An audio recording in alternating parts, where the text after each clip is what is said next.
তার কোনো নামাজই হবে না, তার কোনো সালাত আল্লাহর দরবারে কবুল হবে না। নাউজুবিল্লাহ।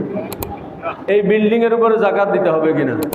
আসসালামু আলাইকুম ওয়া রাহমাতুল্লাহি ওয়া বারাকাতুহু।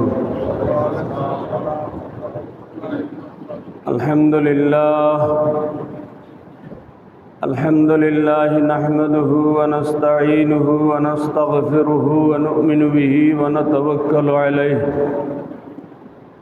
ওয়া নাউযু বিল্লাহি মিন শুরুরি আনফুসিনা ওয়া মিন সাইয়্যাতি আ'মালিনা। من يهده الله فلا مضل له ومن يضلله فلا هادي له ونشهد أن لا إله إلا الله ونشهد أن محمدا عبده ورسوله. أما بعد فأعوذ بالله من الشيطان الرجيم. بسم الله الرحمن الرحيم. وفي أموالهم حق للسائل والمحروم. وأيضا قال الله عز وجل في شأن حبيبه ومحبوبه مخبرا وآمرا: إن الله وملائكته يصلون على النبي يا أيها الذين آمنوا صلوا عليه وسلموا تسليما. صلى الله على سيدنا محمد وآله وأصحابه وسلم. صلى الله على سيدنا محمد وآله وأصحابه وسلم. اللهم صل على سيدنا مولانا محمد وعلى آل سيدنا مولانا محمد. बाग़ तैयबा में सुहाना फूल फूला नूर का मस्तबू है बुलबुली पढ़ती है कलमा नूर का. अल्लाहुम्मा सल्ले अला सय्यदिना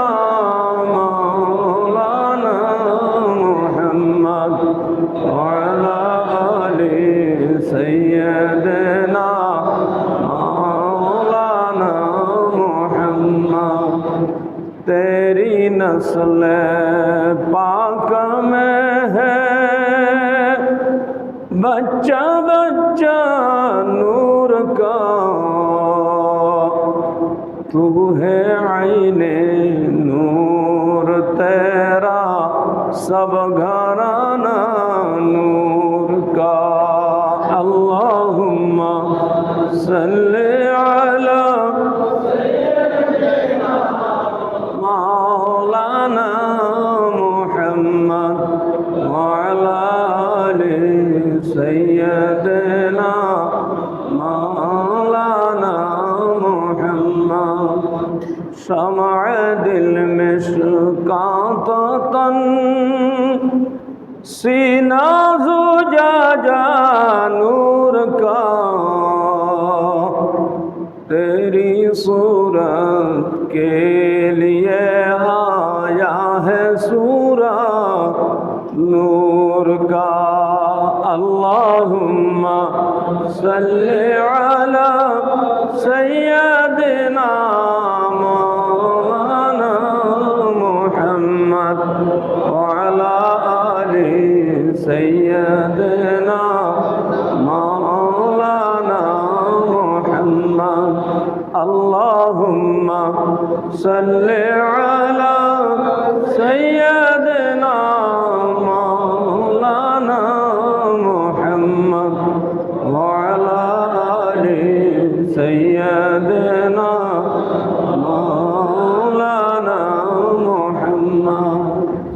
আম্মা বাদ, মুআজ্জাজ হাজিরিন, উপস্থিত সম্মানিত মুসল্লিবৃন্দ, রাহিমানি ওয়া রাহিমাকুমুল্লাহ। মহান আল্লাহ তাআলা ইমানদার মুসলমানদেরকে যে সকল ধন সম্পদ দান করেছেন এবং ইমানদার মুসলমান বৈধ পন্থায় যে ধন সম্পদ টাকা পয়সা উপার্জন করে, এই উপার্জিত সম্পদের উপরে সাধারণ অসহায় গরিব দুঃখী মানুষের হক রয়েছে। সুবহানাল্লাহ। একজন ইমানদার মানুষ পরিশ্রম করে উপার্জন করবে, পরিশ্রম করে উপার্জন করে নিজের পরিবার পরিজনের ব্যয় নির্বাহ করবে, নিজের প্রয়োজন পূরণ করবে। এরপরে যে সম্পদ, যে টাকা পয়সা সঞ্চিত থাকবে, এই সঞ্চিত টাকা পয়সা সব আমার, যিনি উপার্জন করেছে তার, এটা বলার সুযোগ নাই। বরং যে সঞ্চিত টাকা পয়সা থাকবে, সেই সঞ্চিত টাকা পয়সার উপরে বঞ্চিত গরিব দুঃখী মানুষের হক রয়েছে। সেই সঞ্চিত অর্থ থেকে তাদেরকেও দান করতে হবে। সুবহানাল্লাহ। এটা আল্লাহ তাআলার রীতি, এই ফয়সালা আল্লাহ তাআলা দিয়েছেন। আল্লাহ বলছেন, ওয়াফি আমওয়ালিহিম হাক্কুন লিসাইলি ওয়াল মাহরুম। তাদের সম্পদের মধ্যে, তাদের মাল ও দৌলতের মধ্যে গরিব অসহায় বঞ্চিতদের হক রয়েছে। তাহলে যারা সম্পদশালী, যারা অর্থশালী, যাদের পরিবারের দৈনন্দিন ব্যয় নির্বাহ করার পরে বছর শেষে টাকা পয়সা উপার্জিত সম্পদ সঞ্চিত থাকে, তাদেরকে আল্লাহর রাস্তায় কি করতে হবে? দান করতে হবে। এটা ফরজ, এবং এটাকে আমাদের শরীয়তের পরিভাষায় যাকাত বলা হয়। যাকাত দ্বীনের অন্যতম রুকন, অন্যতম ভিত্তি। নামাজ যেই ধরনের ফরজ প্রতিটি ইমানদার সাবালক মুসলমানের উপরে, যাকাত তেমনিভাবে সামর্থ্যবান সকলের উপরে ফরজ। এটাকে ছোট মনে করার, হালকা মনে করার সুযোগ নেই। আল্লাহ তাআলা পবিত্র কোরআন মজিদে যে সকল জায়গায় নামাজ কায়েমের কথা বলেছেন, প্রায় প্রতিটি জায়গায় আল্লাহ তাআলা নামাজের সাথে সাথে যাকাত আদায়ের কথা বলেছেন। সুবহানাল্লাহ। এই জন্য নামাজের চেয়ে যাকাতের গুরুত্ব কম বেশি এই ধরনের বিবেচনা করার সুযোগ নেই। আল্লাহ যেখানেই নামাজ কায়েমের কথা বলেছেন, সেখানেই যাকাত প্রদান করার কথাই আল্লাহ বলেছেন। আল্লাহ বলেছেন, ওয়াকিমুস সালাতা ওয়া আতুজ যাকাতা ওয়া মা তুকাদ্দিমু লিআনফুসিকুম মিন খাইরিন তাজিদুহু ইনদাল্লাহ। তোমরা নামাজ কায়েম করো, যাকাত আদায় করো। ওয়া মা তুকাদ্দিমু লিআনফুসিকুম মিন খাইরিন, এবং তোমরা তোমাদের নফসের পক্ষ হতে, নিজেদের পক্ষ হতে উত্তম যেগুলি আল্লাহর কাছে অগ্রবর্তী করো। অর্থাৎ আমাদের পক্ষ হতে আমরা যেগুলি আল্লাহর দরবারে পেশ করি আর কি, আমাদের ইবাদত বন্দেগী, নেক আমলগুলি, ভালো কাজগুলি, আল্লাহ বলছেন, ওয়া মা তুকাদ্দিমু লিআনফুসিকুম মিন খাইরিন, তোমরা উত্তম যেগুলি আল্লাহর দিকে অগ্রসর করে দাও। তাজিদুহু ইনদাল্লাহ, সেগুলির বিনিময়ে তোমরা আল্লাহর পক্ষ থেকে লাভ করতে পারবে। সুবহানাল্লাহ। আমরা যেগুলি আল্লাহর পক্ষ থেকে দেব, আল্লাহর দিকে আমরা অগ্রসর করব নিজেদের পক্ষ হতে, সেগুলির বিনিময়ে আল্লাহর দরবারে রয়েছে ইনশাআল্লাহ। আমরা নামাজ আদায় করি, এটা নেক আমল। এই নেক আমল আল্লাহর দরবারে আমরা উপস্থাপন করছি, পেশ করছি। আল্লাহ বলছেন তাজিদুহু ইনদাল্লাহ, এগুলির বিনিময় তোমরা পেয়ে যাবে। সুবহানাল্লাহ। তেমনিভাবে যাকাত আমরা প্রদান করি, আল্লাহর দিকে আমরা অগ্রসর করে দিই। এই যাকাতের বিনিময় ইনশাআল্লাহ আল্লাহর পক্ষ থেকে আমাদের জন্য রয়েছে। সুবহানাল্লাহ। এই জন্য যারা সামর্থ্যবান, বৈধ পন্থায় উপার্জিত টাকা পয়সা যাদের সঞ্চিত থাকবে, তাদেরকে যাকাত আদায় করতেই হবে। যাকাত আদায় করা ফরজ। যাকাত আদায় করা দ্বীনের অন্যতম রুকন।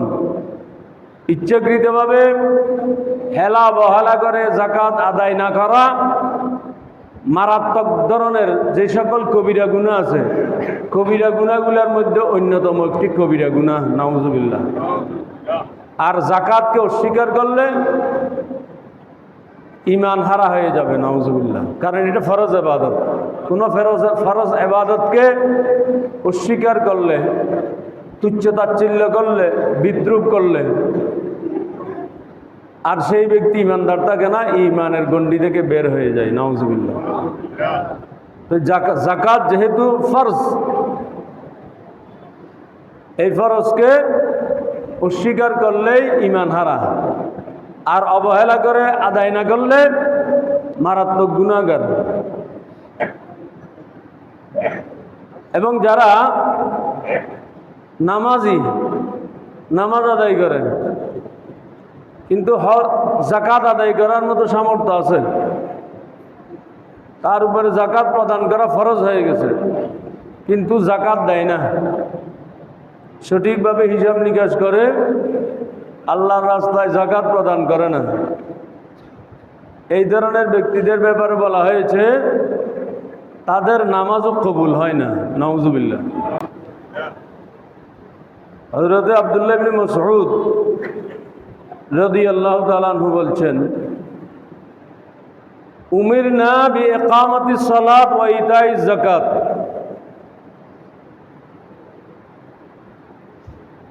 মাল্লাম ইউজাক্কি ফালা সালাত লাহু। আমরা আল্লাহর পক্ষ হতে নামাজ কায়েমের জন্য, যাকাত আদায়ের জন্য আমরা আদিষ্ট হয়েছি। আল্লাহ তাআলা আমাদেরকে নির্দেশ দিয়েছেন নামাজ আদায় করার জন্য, যাকাত দেওয়ার জন্য। এখন যেই ব্যক্তি যাকাত আদায় করলো না কিন্তু নামাজ পড়ে, ফালা সালাত লাহু, তার কোনো নামাজই হবে না, তার কোনো সালাত আল্লাহর দরবারে কবুল হবে না, নাউজুবিল্লাহ। এই জন্য নামাজ, ইবাদত এগুলি ঠিক রাখার জন্য যাকাতও কি করতে হবে? যাদের উপরে যাকাত ফরজ হয়ে গেছে তাদেরকে যাকাত যথারীতি হিসাব করে যাকাত প্রদান করতেই হবে। আর যাকাতের মাধ্যমে সম্পদ কি হয়? পবিত্র হয়। যে ব্যক্তি যাকাত প্রদান করে সেই ব্যক্তির আত্মা পবিত্র হয়, দেহ পবিত্র হয়, পাশাপাশি সম্পদ পবিত্র হয়। সুবহানাল্লাহ। আল্লাহ তাআলা আমার রাসূলকে নির্দেশ দিয়েছেন এইভাবেই, খুয মিন আমওয়ালিহিম সাদাকাতান তুতাহহিরুহুম ওয়া তুযাক্কিহিম বিহা। ইয়া রাসূলুল্লাহ, আপনি তাদের কাছ থেকে সাদাকা গ্রহণ করুন। তো সাদাকা কি জন্য গ্রহণ করবেন ইয়া রাসূলুল্লাহ? আপনি তুতাহহিরুহুম ওয়া তুযাক্কিহিম বিহা, তাদেরকে পবিত্র করার জন্য, তাদের ধন সম্পদকে পরিশুদ্ধ করার জন্য। সুবহানাল্লাহ। তাহলে সাদাকা দেওয়া হয় কি জন্য? ধন সম্পদ পবিত্র করার জন্য, আত্মার পরিশুদ্ধির জন্য। তো যাদের উপরে যাকাত ফরজ হয়ে গেছে তারা যদি হিসাব নিকাশ করে যথারীতি যাকাত আদায় না করে, তাহলে আত্মার পরিশুদ্ধি যেমন হবে না, সম্পদ আর পবিত্র থাকবে না, সম্পদও নষ্ট হয়ে যাবে, অপবিত্র হয়ে যায়। হাদিস শরীফে এসেছে, যে সম্পদের সাথে, যে মালের সাথে যাকাতের মিশ্রণ হয়ে গেছে, যাকাতের মিশ্রণ হয়ে গেছে বলতে কি, যেই সম্পদের উপরে জাকাত দেওয়া ফরজ কিন্তু জাকাত দিল না, তাহলে জাকাত না দেওয়ার কারণে ওই জাকাতের অর্থও মূল টাকার সাথে সম্পদের সাথে কি হয়ে গেছে, মিশে গেছে। তো মূল সম্পদের সাথে যখন মিলে যায় তখন সেই সম্পদটি অপবিত্র হয়ে যায়। নাউজুবিল্লাহ। উপার্জিত সম্পদ 100 ভাগ বৈধ, সঞ্চিত অর্থ 100 ভাগ হালাল, কিন্তু এই 100 ভাগ বৈধ উপায়ে উপার্জিত সম্পদ 100 ভাগ বৈধ পন্থায় সঞ্চিত অর্থ, এই সম্পদ থেকে অর্থ থেকে যখন হিসাব নিকাশ করে যথারীতি জাকাত প্রদান করা হবে না, তখন সেই বৈধ পন্থায় উপার্জিত অর্থ হালাল পন্থায় রাখা সম্পদও হারামে পরিণত হয়ে যায়, নাপাক হয়ে যায়। নাউজুবিল্লাহ। এই জন্য সম্পদ পবিত্র রাখতে জাকাত আদায় করতেই হবে।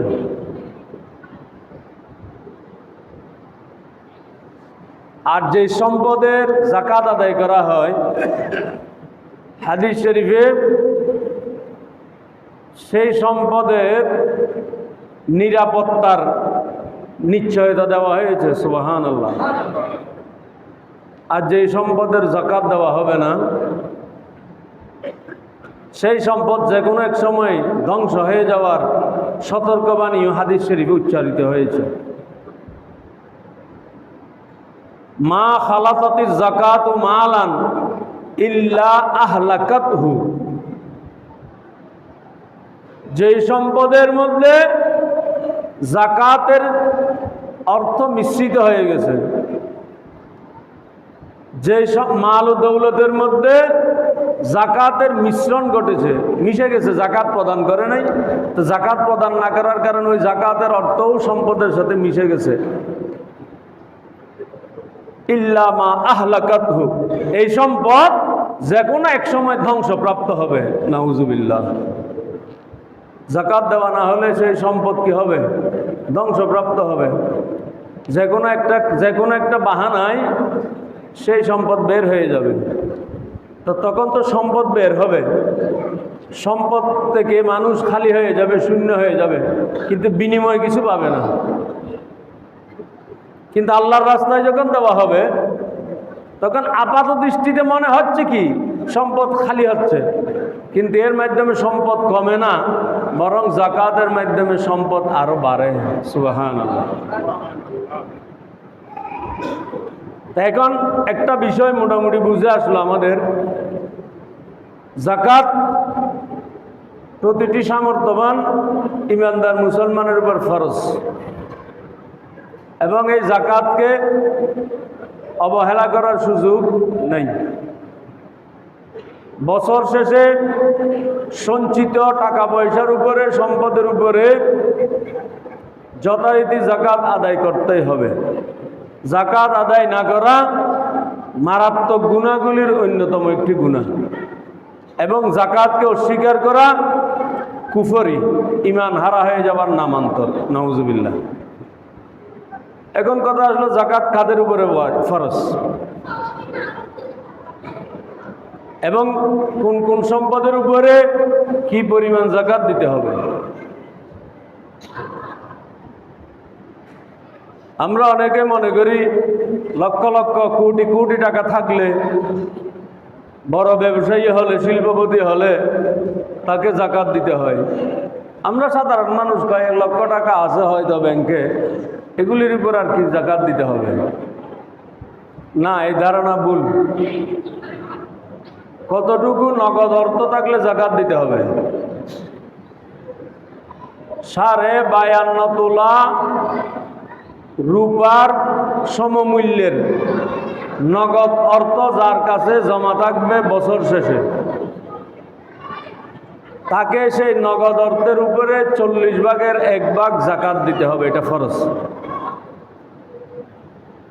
যেমন কোনো ব্যক্তির পরিবার পরিজনের ভরণ পোষণ প্রাত্যহিক খরচ নির্বাহ করার পরে বাল বাচ্চা ছেলে মেয়েদের পড়ালেখার খরচ নির্বাহ করার পরে বছর শেষে যেই টাকা সঞ্চিত থাকবে, জমা থাকবে, সেই টাকা যদি 52.5 তোলা রূপার সমপরিমাণ হয়। এখন 52.5 তোলা রূপার মূল্য কত? রূপার ভরি বর্তমান বাজার মূল্য কত সঠিক আমি জানি না, যতটুকু আমার ধারণা বর্তমানে রূপার তোলার মূল্য 2000 টাকার আশেপাশে মনে হয়, 1700-1800 টাকা এই ধরনের হবে। এটা যাদের জাকাত আদায় করতে হবে, যাদের উপর জাকাত ফরজ, জাকাত কাদের উপরে ফরজ, এই আলোচনায় স্পষ্ট হবে ইনশাআল্লাহ। তাদেরকে এই বিষয়গুলি যাচাই বাছাই করে নিতে হবে। যদি 1600, 1700, 1800 টাকা যদি হয় প্রতি ভরি রূপা, 52.5 তোলা রূপার মূল্য কত হয়? 1 লাখ টাকার আশেপাশে। এই যার কাছে পরিবার পরিজনের দৈনন্দিন খরচ নির্বাহ করার পরে বছর শেষে এই 1 লক্ষ টাকার আশেপাশে যার কাছে জমা থাকবে, সঞ্চিত নগদ টাকা থাকবে, তাকে সেই নগদ টাকার উপরে 40 ভাগের 1 ভাগ জাকাত দিতে হবে। এটা ফরজ। তাহলে কয়েক লক্ষ টাকা থাকতে হবে, কয়েক কোটি টাকা থাকতে হবে, এই ধারণা ভুল। যার কাছে এই 1 লক্ষ টাকা, আমার ধারণা মনে হয় 70-80 হাজার টাকায় হলেই কি হবে, তার উপরে জাকাত ফরজ হবে। এটাই হচ্ছে জাকাতের টাকার নেশাব পরিমাণ নগদ অর্থের ক্ষেত্রে। এখন নগদ অর্থ বলতে কি, অনেকে যদি মনে করে আমার হাতে যেগুলি থাকে সেগুলি নগদ, না, হাতে যেগুলি আছে এগুলি তো নগদই নগদ। ব্যাংকে যেগুলি জমা থাকে এগুলি নগদ হিসাবে পরিগণিত হবে। ব্যাংকে যেটা সঞ্চিত আছে, ডিপিএস করা আছে, আরও কি বলে না, এফডিআর, স্থায়ী সঞ্চয়, অনেকে স্থায়ী সঞ্চয় করে রাখে, স্থায়ী সঞ্চয়, প্রাইজ বন্ড, তারপরে জাতীয় সঞ্চয়পত্র একটা কি, যেগুলি প্রচলিত আছে, অর্থাৎ যেগুলি যে কোনো সময় চাইলে আমি নগদ টাকায় রূপান্তর করতে পারবো। যাদের ডিপিএস আছে, মনে করেন মাসে একটা বিশেষ অঙ্ক জমা দিতে হয়, গ্রাহকের যে কোনো সময় ইচ্ছা হলেই সেগুলি নগদ টাকায় রূপান্তর করতে পারে, মেয়াদ শেষ না হলেও। এখন ব্যাংকে যদি বলে আমি এই টাকা এখন আর চালাতে পারবো না, আমার ডিপিএসটা বন্ধ করে দেব, আমাকে টাকা নগদ দিয়ে দিন, ব্যাংক দিতে বাধ্য। এবং এই অবস্থায় এই টাকাটা কি হয়ে যায়, নগদ হয়ে যায়। এই যেই টাকা নগদ হয়ে যাওয়ার সুযোগ আছে। এইভাবে এফডিআর যেগুলি করে, স্থায়ী সঞ্চয়, এগুলি মেয়াদি সঞ্চয় করা হয়েছে 5 বছরের জন্য, কিন্তু 2 বছর পরে আমার প্রয়োজন হচ্ছে, আমি ব্যাংক কর্তৃপক্ষকে বলবো আমার এই টাকা ফিরিয়ে দিন, আমি 5 বছর মেয়াদ উত্তীর্ণ করার সুযোগ আমার নাই, প্রয়োজন হচ্ছে। ব্যাংক কর্তৃপক্ষ দিতে বাধ্য, ওই টাকা তখন নগদ হয়ে যাবে। এই যে টাকাগুলি নগদ হয়ে যাওয়ার সুযোগ আছে, এই ধরনের টাকা যদি এই 75-80 হাজার টাকা হয়, 75-80 হাজার টাকা যদি হয়, তাকে সেই 75-80 হাজার টাকার উপরেই 40 ভাগের 1 ভাগ জাকাত দেওয়া ফরজ।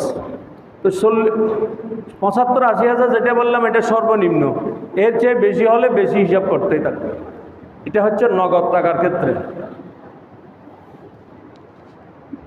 এখন যদি বলেন কারো কাছে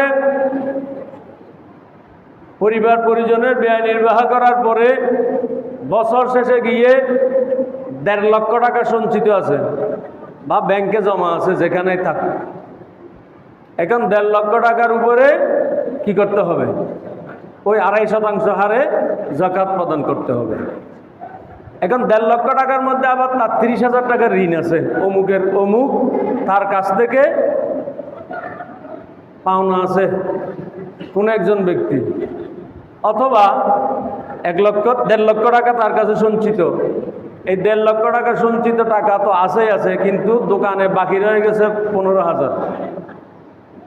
এক্ষেত্রে ওই 1.5 লক্ষ টাকা থেকে ওই ঋণ বাদ দিতে হবে। দোকানের বাকি আছে 15,000, অমুক ব্যক্তির কাছ থেকে ঋণ নিয়েছে আরো 30,000, এই 45,000 টাকা বাদ দিতে হবে। তো 1.5 লক্ষ টাকা থেকে এই 45,000 টাকা বাদ দিয়ে বাকি 1,05,000 টাকার উপরে ওই 2.5% হারে জাকাত প্রদান করতে হবে, এটা ফরজ। আশা করি বুঝে আসছে। একইভাবে ব্যবসায়িক মূলধন, ব্যবসায়িক যেই পুঁজি থাকে, এই পুঁজিও যদি ব্যবসায়িক মূলধন যদি এই 52 তোলা রূপার সমমূল্য অতিক্রম করে, অর্থাৎ এতটুকু হিসাব রাখুন আপাতত, এটা নিশ্চিত হওয়ার, এটা সবাই নিশ্চিত হবেন যারা জাকাত প্রদান করবেন, 70 থেকে 80,000 টাকা 52 তোলা রূপার মূল্য। আপাতত আমরা এটার উপরেই হিসাব করি, এটা কম বেশি হবে। যারা জাকাত দেবেন তারা নিশ্চিত হয়ে জাকাত দেবেন। 52 তোলা রূপার মূল্য আমরা আপাতত 80,000 টাকায় ধরলাম। তাহলে যে সকল ব্যবসায়িক পণ্য, যে ব্যবসায়িক পণ্য মজুত করে রেখেছে, এই মজুতকৃত পণ্য এগুলি তো মূলধন, ক্যাপিটাল। এই ব্যবসায়িক মূলধন যদি এই 80,000 টাকার হয়, অর্থাৎ 52.5 তোলা রূপার মূল্য অতিক্রম করে, তাহলে সেই ব্যবসায়িক মূলধনের উপরে 2.5% হারে জাকাত প্রদান করা ফরজ। সেখান থেকে যদি কম হয়, কেউ ছোট ক্ষুদ্র ব্যবসায়ী আছে অনেকেই, তার সর্বসাকুল্যে মূলধন সব মিলিয়ে হয়তো 40,000 টাকা হবে।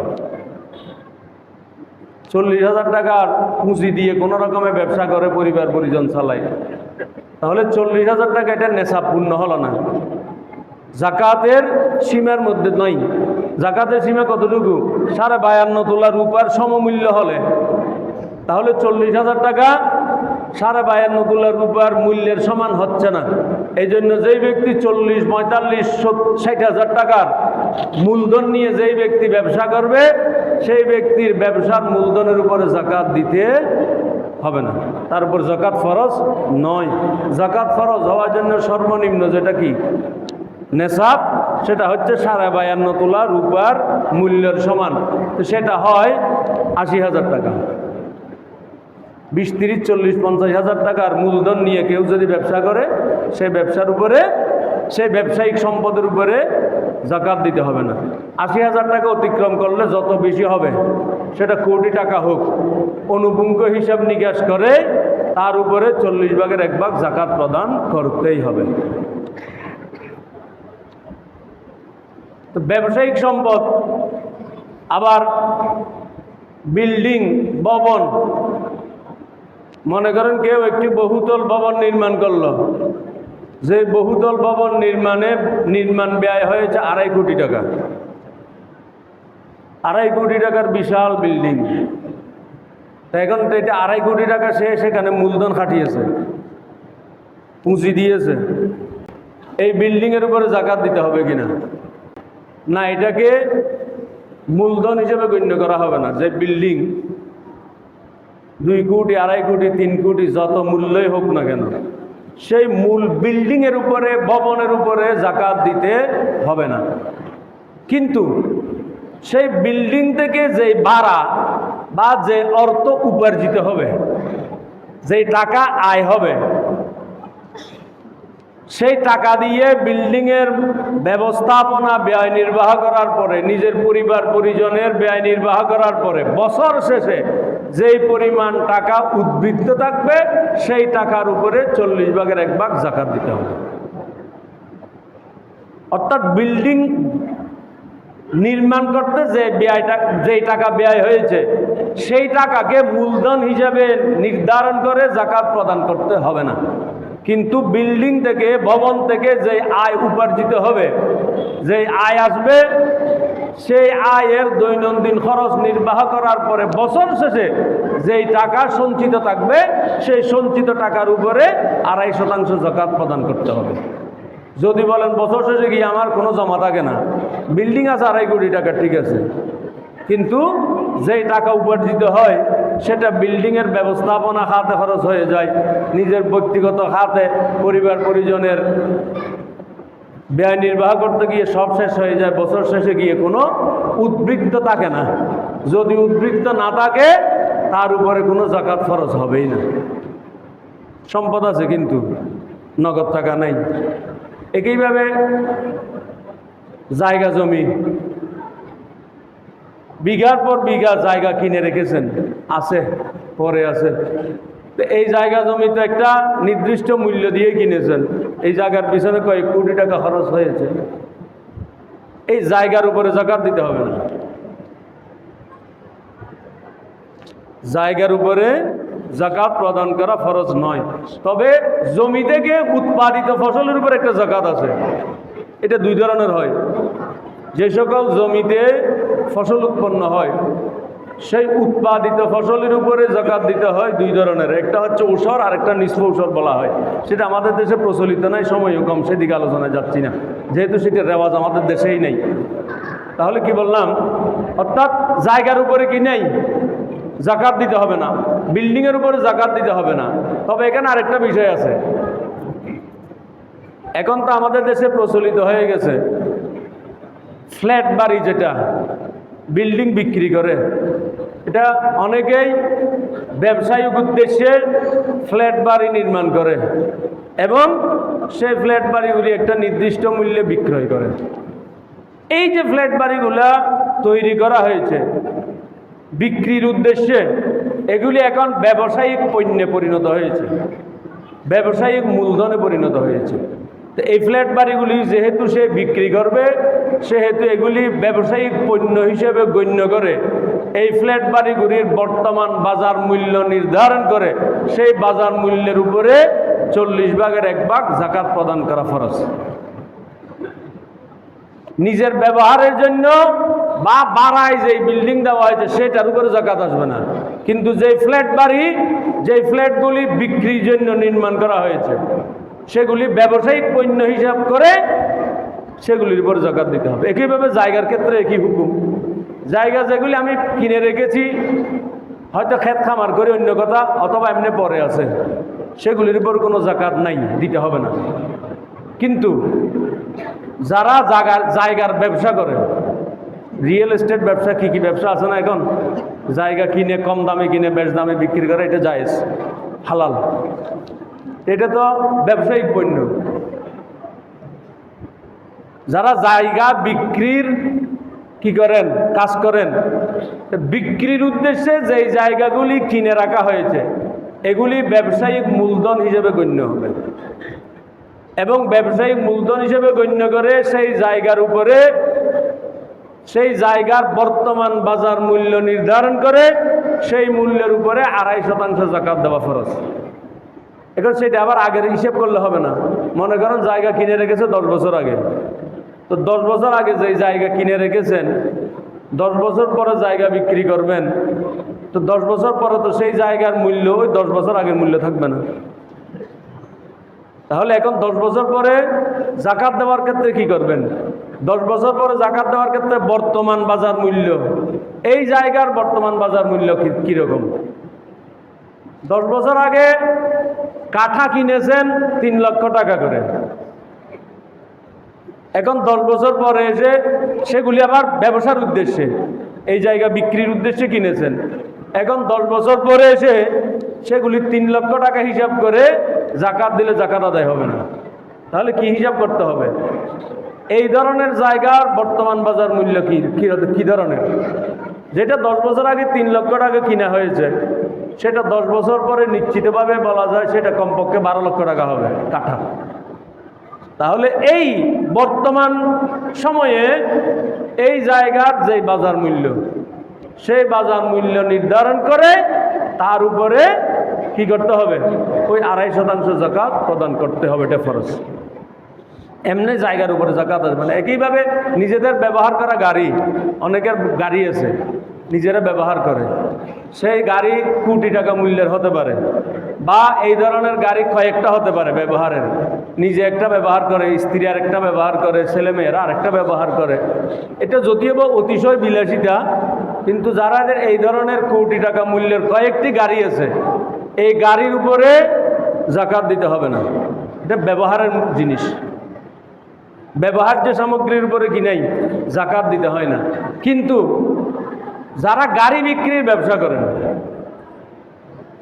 ব্যবসায়িক ওই গাড়ির শোরুম আছে না, যেগুলি গাড়ি বিক্রি করে, এই বিক্রির উদ্দেশ্যে যেগুলি গাড়ি, সেই গাড়িগুলিকে ব্যবসায়িক মূলধন হিসেবে গণ্য করতে হবে।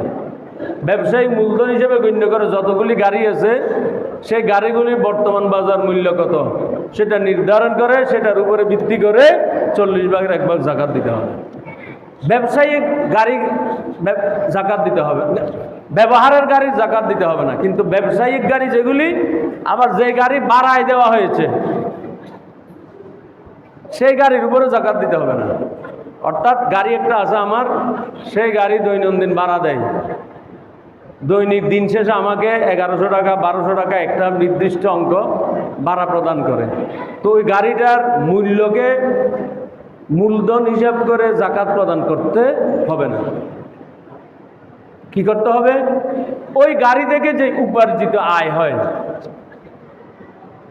ওই গাড়ি থেকে যে আয় উপার্জিত হয়, সেই আয় থেকে নিজস্ব ব্যয় নির্বাহ করার পরে বছর শেষে যেই টাকা উদ্বৃত্ত থাকবে সেই টাকার উপরে জাকাত দিতে হবে।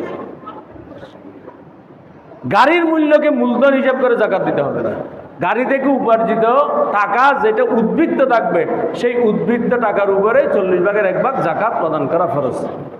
তা আশা করি যতটুকু বোঝানো সম্ভব বোঝাতে চেষ্টা করেছি, আশা করি বুঝে এসেছে ইনশাল্লাহ।